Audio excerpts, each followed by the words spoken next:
Hello, Dijon here. In the video game portion of episode 131 of the Mustardcast, we go over what games we've been playing lately, and we also go over the announcement of Skate in Early Access and Christian's experience with the playtest, the announcement of a Clair Obscur sequel, news on the PlayStation 6 and a potential new PlayStation handheld, and review Metal Gear Solid Delta Snake Eater, the remake of Metal Gear Solid 3. Please enjoy. Moving on to video games, what have you been playing lately? I got my DS back from the shop. I don't know if I talked about this on the podcast before, but we almost lost my 3DS in a tragic the top screen came off incident. Oh, wow. And so it was in the shop for a couple months, and I had to get the battery replaced and all this stuff. But I got it back, and I have been like running my Animal Crossing New Leaf town like a dictatorship because I'm back, okay? Like it's been a couple, honestly, close to a year since I had played on it, and so there's weeds everywhere. People have moved in, people have moved out, and I'm like, I need to get everything in line and in order so I can start enjoying the game again. And that's been fun. I've been playing like a lot of DS games that like I've been kind of itching to play but have not been able to. So I've been trying to finish Ghost Trick. I've been playing a lot of Cooking Mama also, surprisingly. I fully beat 4 and 5, like all gold medals, all like skill stars and everything. And 2 is next on my sights, but Cooking Mama 2 is like really hard for no reason. It's fascinating because it's like you would think it would be really really easy, but sometimes stuff in the recipe just goes wrong and it's not my fault, and I'm like, that's not good game design, but I can't be mad at it because it's realistic. But yeah, mostly just been playing a whole bunch of DS games that I haven't had the chance to play in a really really long time, and that's been a lot of fun. Yeah, that sounds fun. I'd Mm-hmm. be I'd be distraught if anything happened to my PS3. Real. But for me, always playing Rivals. Any chance I Mm. get. Fun game, of course, always. I'm currently trying to get back to Gold 1, and it's harder now than ever. And when I finally got to Silver 1, and I'm trying to get to Gold 3 now, and I'm like, bruh, those Silver 2 teammates were so ass. And I think I realized what the problem was, is that I don't usually do this, but I would cut on the game and immediately hop in the rank because I'm like, I'm trying to rank up. And then would have some ass teammates. And then would lose and be like, I'm not having a good time. I'm cutting the game off. What I would normally do is I would warm up with a regular game or a Doom match, which is the free for all mode where you just whoever gets first to 16 points, which is like some statistics based thing based off of how much you've died and how many kills you've gotten, assists and everything. And I would do that, then I would hop in the ring. And I wasn't doing that, and I was getting annoyed. So yesterday I was like, let me like actually do that again. And I played a game of Doom match. Then I played a regular match. And then I played ranked. And then I won. And I was like, oh, this is good. Maybe I should do this all the time. But also, I don't think that actually is the reason why. I think it's because I was playing in the morning because it was the weekend. So I was like, okay, I'm not working today, so I'm just going to play in the morning. And the queue times were long because either people were working, most likely. So I was sitting there waiting for like a minute before I got into a game. And all the people that are up in the morning playing the game are probably actually good at it. Because they probably don't got jobs. No, I'm joking. But But there probably is some truth to that. yeah, there probably is partially some truth to that. But like, yeah, and then we won, and I was like, thank you, because all the teams before that for the last couple of days have been so bad. It's been so annoying, and I'm now nobody like everybody wants to play healers now. All of a sudden, this didn't used to be a thing. Now everybody wants to play healers, so I'm always forced to play tank, even when I want to play healer. It's unfortunate. I'm always having to play tank, but now I'm always just playing. I'm just playing to my strengths now to try and rank up. So I'm just playing Emma Frost all the time now because I have no choice. Makes sense. But I picked up some new games lately, or recently, I should say. Um, two, which were new releases that came out the same day, and then one is a game that I wanted to get physically that I already played and completed digitally. So I have bought Clair Obscur Expedition 33 physically from Xbox. So, Ooh, because I that's was how you like, know it's a good game. I was like, I need to support them because it's a small team, 33 people. Well, 32 people and a dog. Um, Hmm. so I was like, I got to support them, and I want them to make more, which we'll talk about later. There's little news about that. And I Mm, got Kirby and Forgotten Lands with the nice. Switch 2 version. I forget it was called Starcross something. I got that. I haven't played it. I just put the game card in, and that's Hmm. it. That's it. It's called Real. Plus Starcrossed World. And I watched a review that said that they essentially add like 12 levels have another version of that level that's changed and adds a bunch of extra content. And that's essentially what the DLC is. Now, it costs too much. Aw, It costs way too much. boo. It shouldn't cost as much as it does. It's very unfortunate. But I love Kirby, Let's so just I say, was how like, much does it cost? I haven't played a Kirby game in a long time. It costs $80. $80? That's ridiculous. This game came out when games were still 60. So basically, they're saying that the DLC is $20. It's not. Everybody who's played this It said doesn't it's sound like not. Everybody who's played this said this is not $20 worth of DLC. Like maybe I'll give you 10. 20 is insane. 20 is absolute. That's highway robbery. Diabolical. And with me with Nintendo games, the reason I just get them is because the price isn't going to go down. That's just not a thing. Yeah, That's just no. not a thing that Nintendo does. So I'm just like I'm just gonna get the game because what I'm gonna get a $2 discount in like 2 years. I don't care. I'm just getting it now. Right. Um. So yeah, I'm gonna play. I like Kirby. I haven't played a Kirby game in a long time because I haven't had a Nintendo console in a long time. But I've always loved Kirby. Right. Kirby's always been one of my favorite Nintendo characters, and I Makes love the sense. Kirby games. So I'm excited to play this and also go back to play some older Kirby games. But last, but certainly not least, I got Metal Gear Solid Delta Snake Eater. But I'll Yes. talk about that at the very end. So moving on to some gaming news. Skate finally names an early access release date, and you can play it for free in under a month. This is coming from Tom Phillips at IGN. Skate's early access launch begins on September 16th via PC, PlayStation 4, PS5, Xbox One, and Xbox Series X/S. And I was surprised to hear that it's going to be on previous consoles, previous generation consoles. It's going to be on PS4 and Xbox One. That's interesting. Means I can play it. A- Fantastic. yes. As previously announced, you will need an internet connection to play the game, as well as an EA account to log in. Skate developer Full Circle previously explained the need for an online connection as something required for its vision of its vision of a living, breathing, massively multiplayer skateboarding sandbox that is always online That's and insane. always involving. That is a lot of words and a lot of modifiers. Um, the game takes place in the fictional city of San Vansterdam, which is a mix of skating meccas San Francisco, Vancouver, and Amsterdam. San Van is made up of 4 neighborhoods, each with their own unique flair. We're building an ever evolving world that will continue to grow over time. You'll see new skatable areas, seasonal events, challenges, brand patterns, music, and more pop up throughout early access and beyond. Whether you're on a solo mission or cruising around with friends, you'll find plenty of spots to skate. Or get creative with quick drop and toss down a ramp, rail, or one of our more offbeat options to shape new spots. So I'm personally excited, but I know a lot of Mm-hmm. people are understandably apprehensive and slash or downright pessimistic about this game. So many games have failed in their attempt to chase the free to play trend, and skate fans are afraid that if this fails, the franchise will be dead and buried. And dead and buried after chasing a trend that skate fans didn't feel like they need to in the first place. And on top of that, a lot of people also aren't a fan of the art style, which is a lot more stylized. Uh, Since some of the older mhm. skates were going for realism, as close as they could get, Right. for the generations of consoles that they were on. A lot of people were expecting that, but this is going for something more stylized. Me personally, I think that both decisions make sense. Yeah. Skate is fun when you play by yourself, and based on that blurb I just read, you need an internet connection to play the game, but you can still play it solo.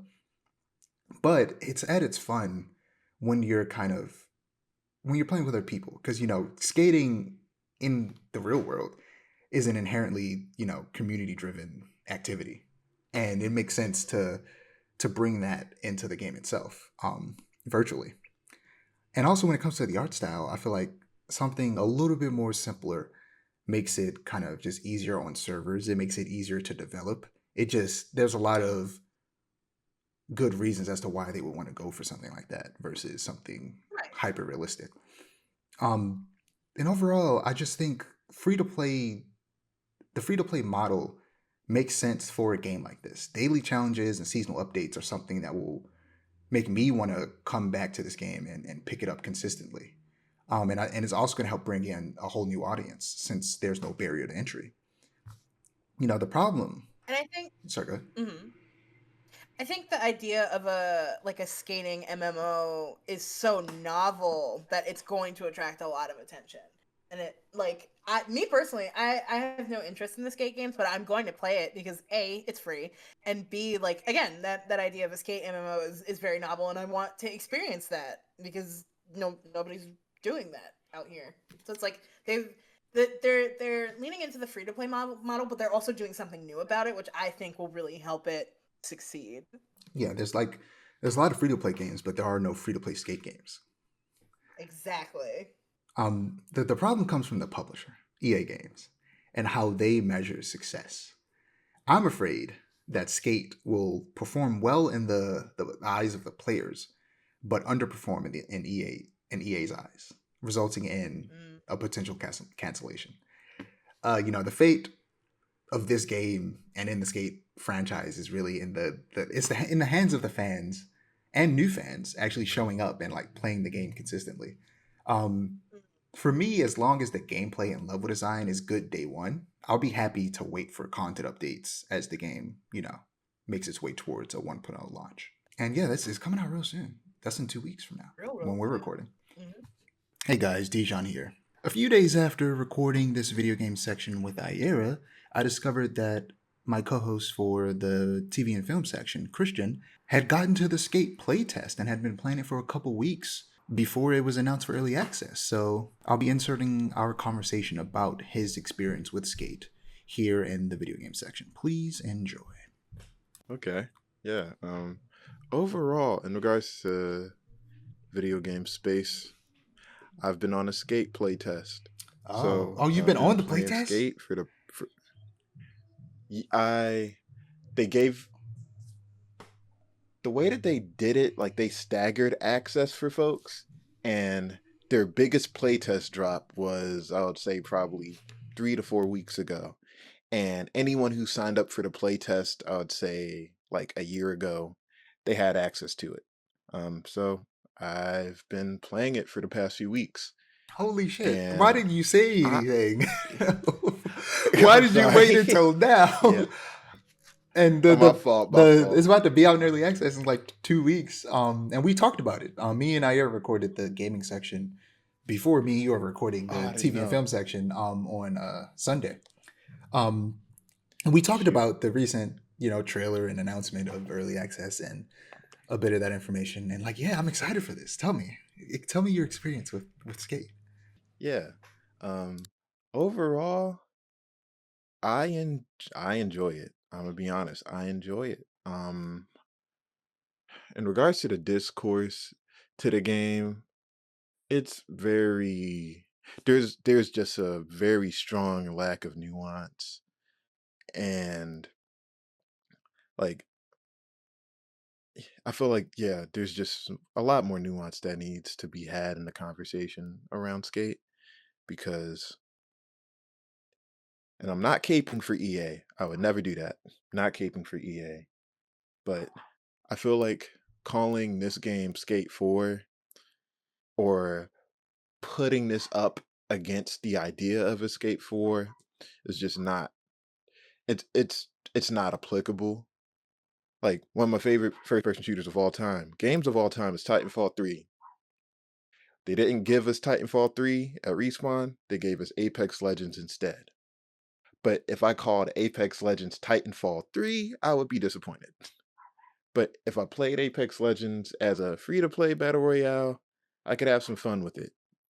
It's not Titanfall 3, and I want Titanfall 3.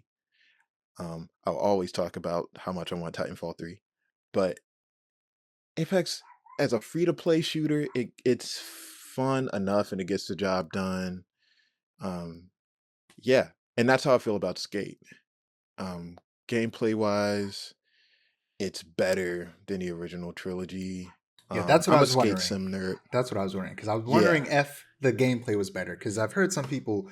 No, I've only heard people say from what they see, not necessarily anybody who's played it has said this. But they are people are claiming that it's just like the third game, and I'm like, I hope it's not. I hope that it Mm. actually does evolve things, and it isn't just the third game but free to play.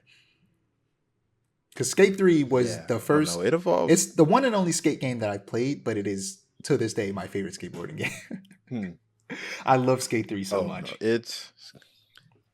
oh yeah, it's a great game. Like, um, I never played the first Skate, but 2 and 3 were in my rotation forever. And I think Skate 3, in regards to sheer hours, I think it's the game I've played the most, period, next to Mirror's Edge. Um, like the original Skate games are monument, and they sparked an entire genre in their own right in regards to skate sims, which I'm a nerd of as well. Like I've played Skater XL, I've played Session, and I was interested in Oh, you played how Session too. with this game, yeah. Oh, hours and hours and hours and hours on Session. Yeah. Um I was playing Session on last gen. Yeah, I've really gotten a Session. Um and I was curious, like with Skate kind of being the originator of flick controls, how would they adapt or what would they change to kind of match or compete with the skate sims on the market right now? And I would say they take some things in regards to adding more like a lot more like customization in regards to controls, how you can control the skater, sensitivity controls, um, like you can set ollie height or like what is the lowest possible ollie you want. Just like a lot of controls in that regard that make the game control realistic if you want it to. And I would say that's where it exceeds from the old ones. There's three difficulty settings, I think. It's like streamlined, which is like for new players of the game, and it streamlines tricks. So like it's kind of like modern mode in Street Fighter 5 or Street Fighter 6, I mean. Um and then you have classic and it plays like Skate 3 basically. And then you have experienced, and that's when like grind assist is turned down, like a lot of the settings that kind of make it easier to do certain tricks, they're turned down, and it's way more grounded and realistic. And I've been playing in that setting, and it feels great. It's the gameplay feels just very, very good. Um, it Yeah, I mean, I would hope that it was better than the original trilogy, but yeah, the gameplay and the physics, you can really tweak it and customize it in a way that just makes the game it just kind of plays. Like it plays very good. Um so yeah, gameplay wise, I have no complaints How do you really like at all. the map of San Vansterdam? A combination of San Francisco, Vancouver, and Amsterdam. Now, regards to stuff like that, um in regards to gameplay, I think that there is a lot of interesting spots in the city and that it controls, like, or not even that it controls. I think that the spots in the city are very cool and that they separated each of them in a way where they have different aesthetics. So you have like the industrial side, then you have like the more kind of like city sprawl side, and then more beach area. And I think they separated very well.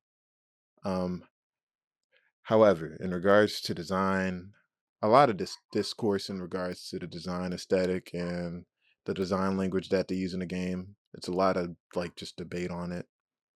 For me, I am kind of mixed on it. I don't hate it like a lot of people do. Like I'm not like completely opposed to it. Yeah, me neither. Um I get that, yeah. especially like just the entire direction of like this game is going makes sense for what it is Mhm. and what they're trying to do and trying to make a game like this that has out of when did Skate 3 come out? 2009? Like trying to bring back this franchise that's Yeah, been like kind of yeah. dormant for a very long time in the modern era, 2010, in the modern era of multiplayer games. And I think a game like this, skate games Yeah. especially, like you can play this game solo. They've said it on their website, but it does require internet access. But I play Skate 3 by myself because I didn't really have access to the internet a lot when I was a kid. And I would just pass control over, to my brothers, and we would just play like that. I can't remember if there was some type of split screen multiplayer, but that's how I played Skate 3. But games like this and just skating in general, even in the real world, I feel like community is a big part of it. So it makes sense to make this an online community type experience with the option to play by yourself if you prefer that, but to have the main experience be surrounding community. And then also, I feel like a game like this, for me personally, having daily challenges, weekly challenges, monthly challenges, and like seasons will help me encourage me to want to come back and play it over and over again versus playing it consistently for like a week and then dropping it for months and then picking it back up later. Like having that consistency will help a lot and make me just want to play this game in general. And the art style is kind of part of that as well. Kind of just games take way longer to make nowadays because of just how good they look, and having to cut back on that a bit, kind of expedites the process and also just streamlines things in a way that makes the game easier to make. So I understand why they went for this. Also, some of it probably also has to be to appealing to a younger audience, and like people who play Fortnite, which has that more cartoony art style, and trying to just Hmm. the reality is that the old skate audience isn't going to be enough to keep this game afloat. That's just the truth. So they do need Right. to try and bring in that younger audience. Yeah. And I feel like, I mean, there's people that are like, oh, yeah, I would pay $70. I mean, I'm one of those people. I would pay $70 for Skate 4, like a official game, but I don't think EA was going to go for that. Like, sure, it's a lot of people that wanted Skate 3 to happen and push for Skate 3 to happen, or Skate 4 to happen, I mean. There's a lot of people that push for it. However, it's just this skate video game market is not exactly the juggernaut that it used to be. Even though like we It's still get coming the Tony back. Hawk remakes and stuff like that. Like it's starting Yeah, to it's, come it's back. starting to have an upward slope, which I love. Um, but I agree. I think that the free to play model makes sense for Skate. In Skate 3, I mean I played solo as well and just passed the controller. But in Skate 3 days, a lot of people were making like park videos and a lot of just community parks and just a lot of content like that. So, skating being a social activity in the real world and the skate games being innately social, I think them making it free to play, open world, it made sense. Like I'm not completely opposed to it. The only time I'll revolt is when they're saying like in order to do dark slides, you gotta pay $30. Like Oh yeah, like if they paywall tricks, yeah, that's a line. like for But as me, long as like what's exciting about this game is that as long as the gameplay is tight and the map is fun to traverse, that's enough for me. And I'm fine watching it like evolve from there because it's going in early access. It's not even going to be 1.0 release, so there's going to be a lot of room for them to grow and evolve the game as a whole with our direct right, feedback. Playing the game. yeah, right. So for that reason, I'm interested in it. I think that with the right, if they continue to invest in the open world and making it interesting, and if the missions are fun and the social engagement activities are fun and like the community aspect is cool, then I think that Skate can be great. I think that it could be a cool free to play game. Um, I don't need my character to wear Supreme or like DC skateboarding, or my character doesn't need Nike SBs. As long as I can skate and play like fun challenges and play with my friends, that's all I need. So yeah. Yeah, I was curious about the customization because it's not even out in early access yet. It comes out in early access on the 16th. Right now, you're just playing the playtest, So I assume, like you said, the customization is lean. Uh, because I'm curious, like, Yeah. what does the customization look like for Black people? Because games are always real stingy about that. And with a game with a simpler art style like this, I feel like there's definitely no excuse because it's so easy to make black hair look good when you're going for a simpler art style. When you're trying to do it realistically, I understand the difficulty, but when it's much simpler, Hmm. you have no excuses. And I will be blunt. I think out of the 16, we have three. Yeah. Of course you do. We got we got locks. Um, it's a fade hairstyle. Um, I think cornrows are in there. I think there is cornrows. That is it. That's it. I'm gonna be in Yeah, those. they hit us with I'm about to be in those the forums, bando. being like, "Bro, give me Oh, black for sure. hairstyles." No, like it's the Bandai Namco special. Like they really hit it. Yeah, like that's the hairstyles we got. We don't even got So the Killmonger in it's there. very lean. They don't even got the Killmonger. You would think they have that. Yeah, That's bare they, minimum at this point. no Killmonger. Right. They didn't have any like 80s high top fade. Like none of that. Nothing. None of those was in the game. That's my So go-to. They ain't got the high top. well, right, exactly. Like they didn't have nothing. Wow. So yeah, it's very lean. Um, so we'll see. I'm gonna join you in those forums because it's absurd. But yeah, knowing But this is a game we're gonna have to play together. We're finally gonna have a game that we can play together. oh oh absolutely, yeah. But before Oh we yeah, because wrap up, I'm gonna be on there. yeah. Yeah. Before we wrap up, I did want to ask you. You mentioned Mirror's Edge as well. Have you seen or played Hmm. Rooftops and Alleys, which is like essentially Oh Skate if it was parkour? oh yeah, I got that on the console. That Yeah. makes sense. I figured as much because I was like, that game sounds right up your alley. I didn't even know you were into skate games, but knowing you're into skate games and then you also mentioned Mirror's Edge, I was like, you have to be playing Rooftops and Alleys. Oh yeah. That was an instant cop for me. Yeah.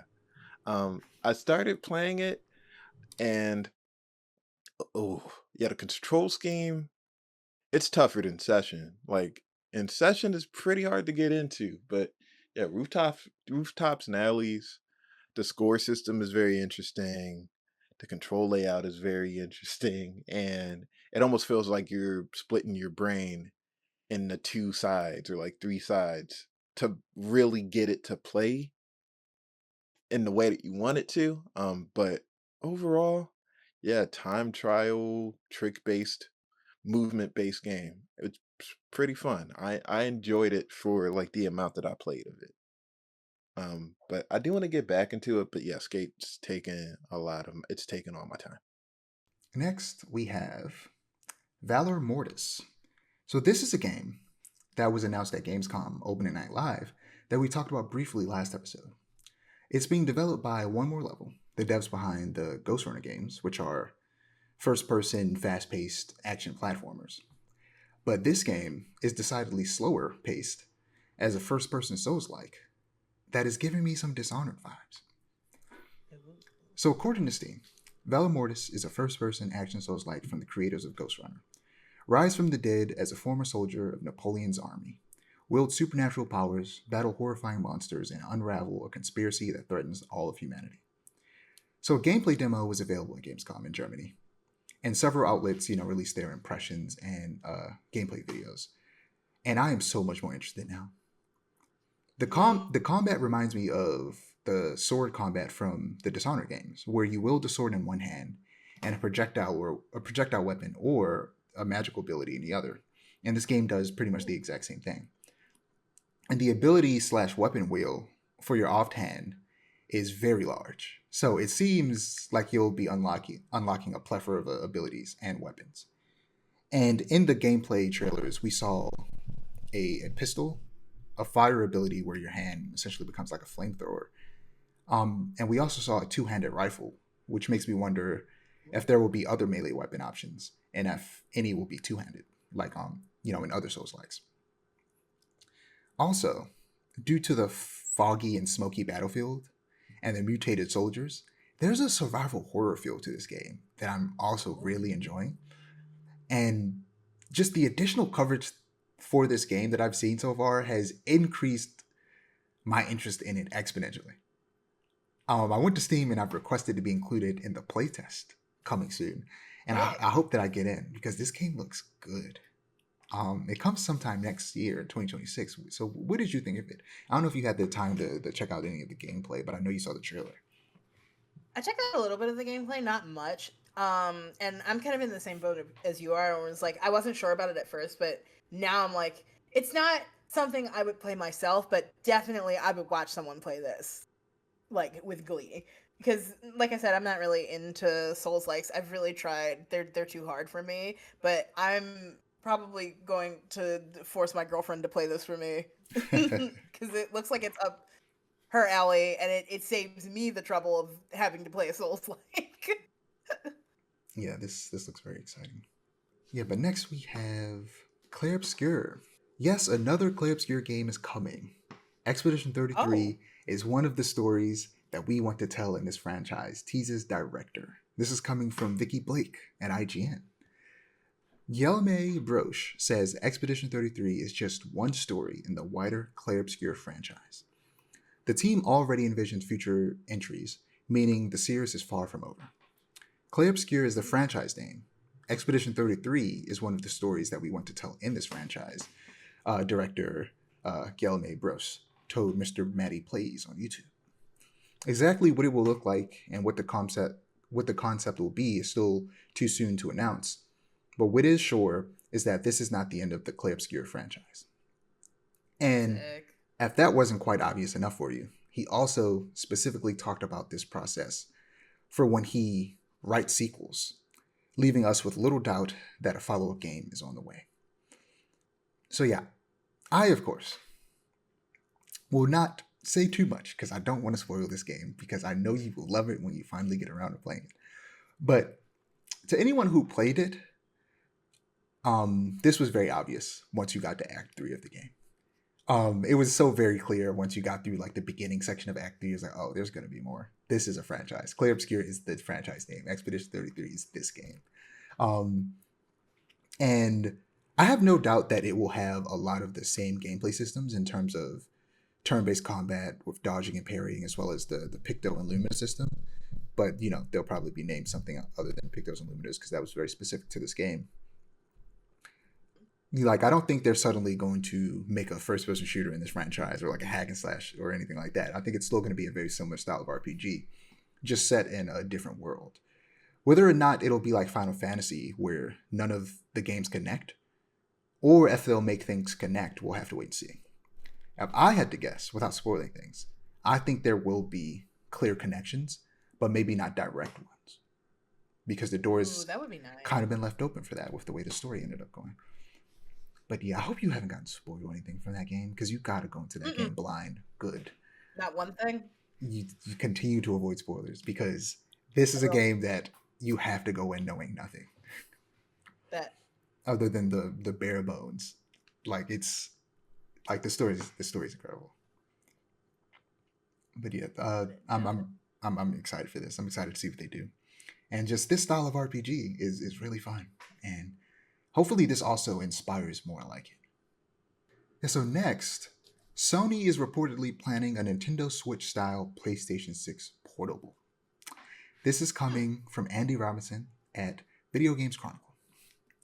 In a new video, MLID shares specific technical specifications for the PS6 handheld, which will reportedly release alongside a traditional, more powerful PlayStation 6 home console, which it says is based on up to date documentation from graphics partner AMD.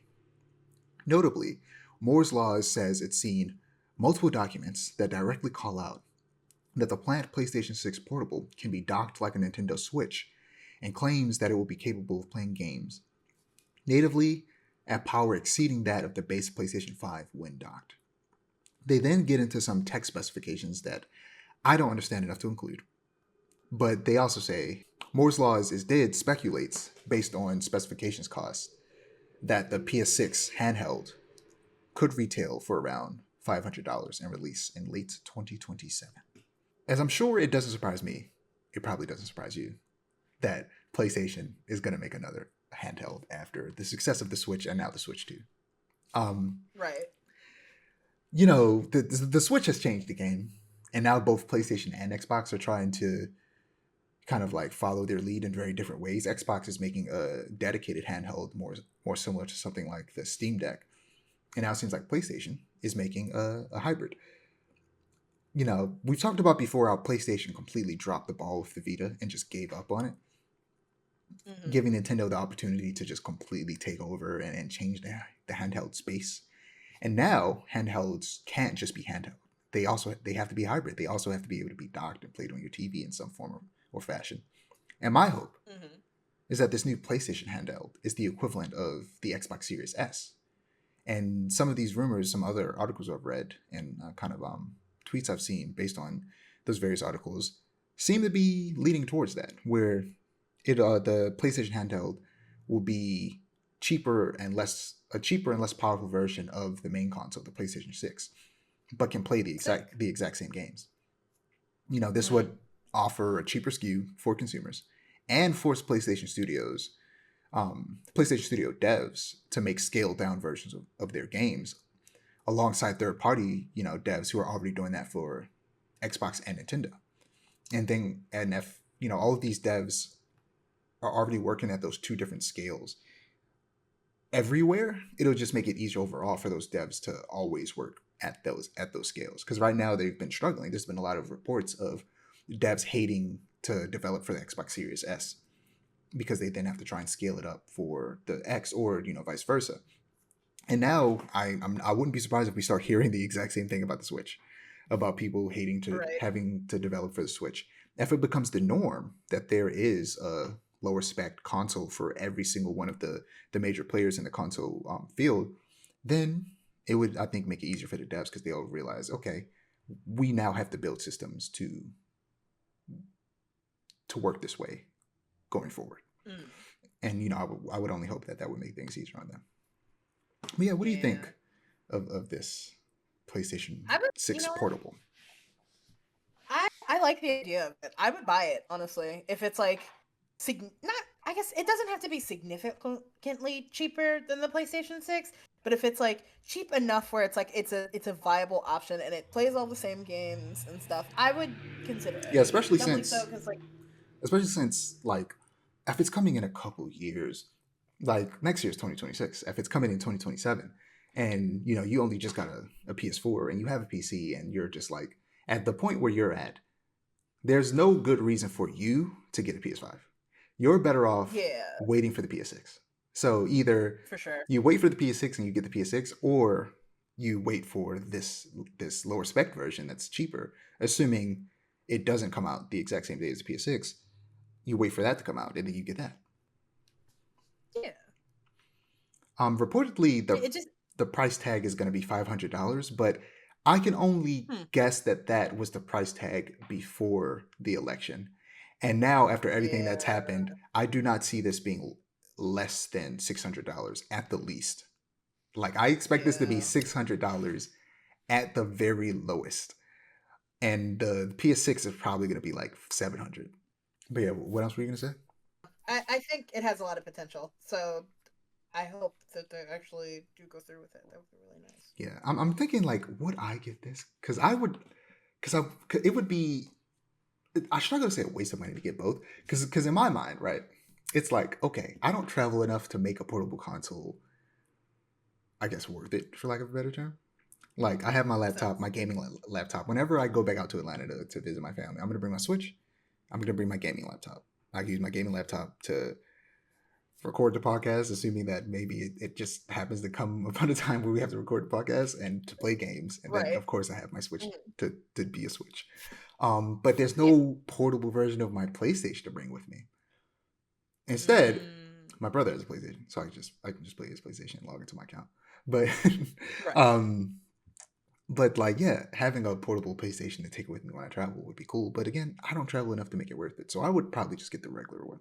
So I've been playing Metal Gear Solid Delta Snake Eater, the remake. It released on the 28th of what's that month called? August. It's still August. Technically, today is the last day. Um, Mm-hmm. yeah, I got it physically on PS5 because it's it's not my favorite in the franchise, but it's the best. Considered the best by most, and my very favorite video game franchise of all time. And as of now, I can say that I own every numbered mainline game in the Metal Gear Solid franchise. I'm waiting for that Mass Collection That's sick. Volume 2 to have Peace Walker on it. Um, Mm-hmm. but otherwise, I own them all physically. I have four, and then I have Mass Collection, where it has the first three on it, and I have five. And now I have this. So yeah, it is fun. It's a good game. It's Mm-hmm. it's Metal Gear Solid 3. Metal Gear Solid 3, like I said, most people consider it the best in the franchise. I of course just love the franchise as a whole, and I just missed stealth games. I haven't played a stealth game in a minute, or pure stealth game. There are plenty of games that give you the option for stealth, but it's the first pure stealth game I've played in a long time, so it's been very fun. It is an unfortunately faithful remake, but the OG game is a good game, so it's also a very good game. But it is very clearly dated in a way that I wish that it wasn't. But before I go on my usual tirade, let's talk about the positives. Like I said, I missed proper stealth action games. I've decided to do a non-lethal run on hard mode for my first playthrough, and it is Ooh. providing the right amount of challenge and forcing me to play even more stealthily than I usually do, because you only have really two non-lethal options at the beginning of the game. You have a Mm-hmm. tranq pistol and your hands. That's it. Later on, you can unlock a tranq sniper rifle by beating a boss non-lethally, but that's over like halfway through the game. And I'll be happy to get it. But otherwise, I'm stuck with a gun with a suppressor that can break, and there's a limited number of them. Mm-hmm. Um, so once the suppressor breaks on the tranq gun, it's much harder to sneak around and take out guards from a distance um, without alerting them. And if I get into a firefight, I can't do much damage with my hands or the tranq gun um, because I'm not trying to kill him. So things become difficult.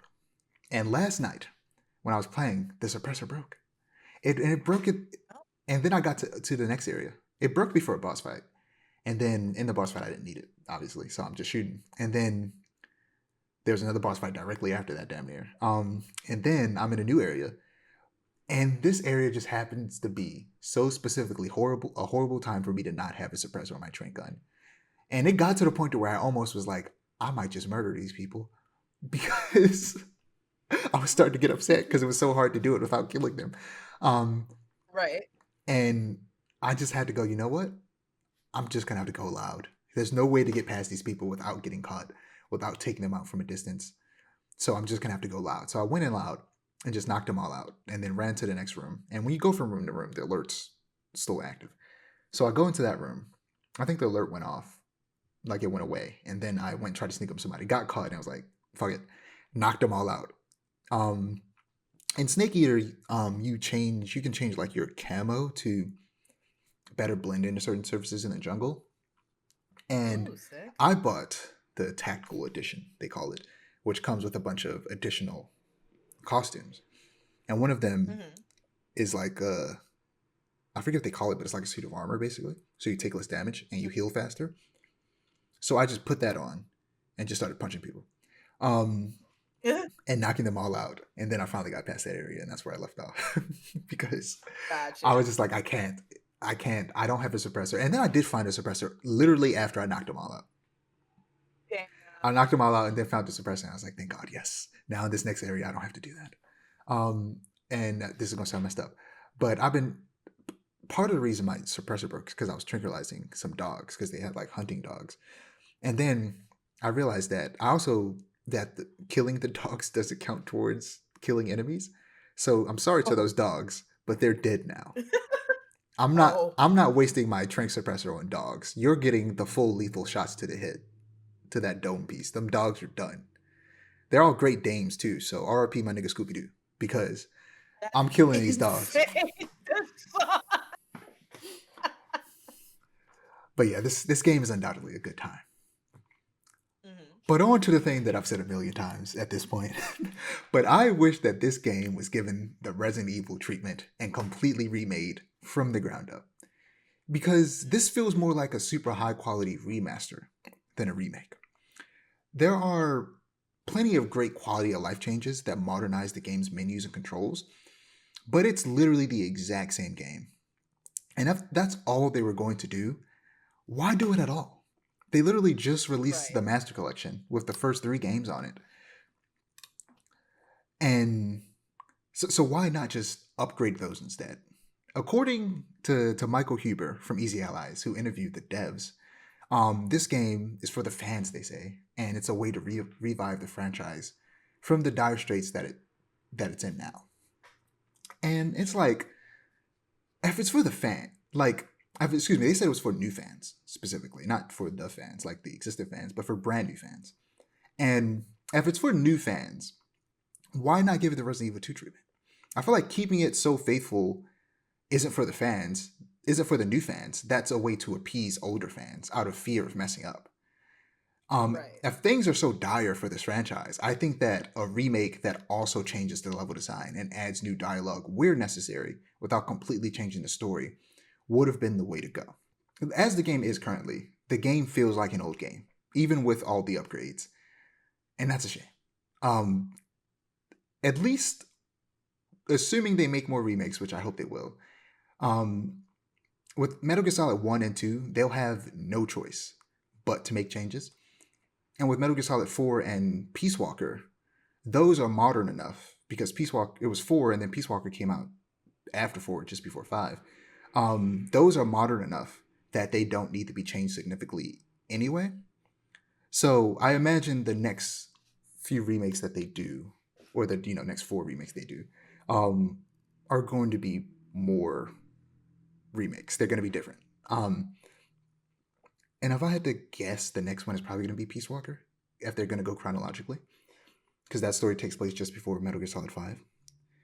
They could just skip it and just decide to do all the mainline games, so they can go from this to 1 to 2 and then to 4.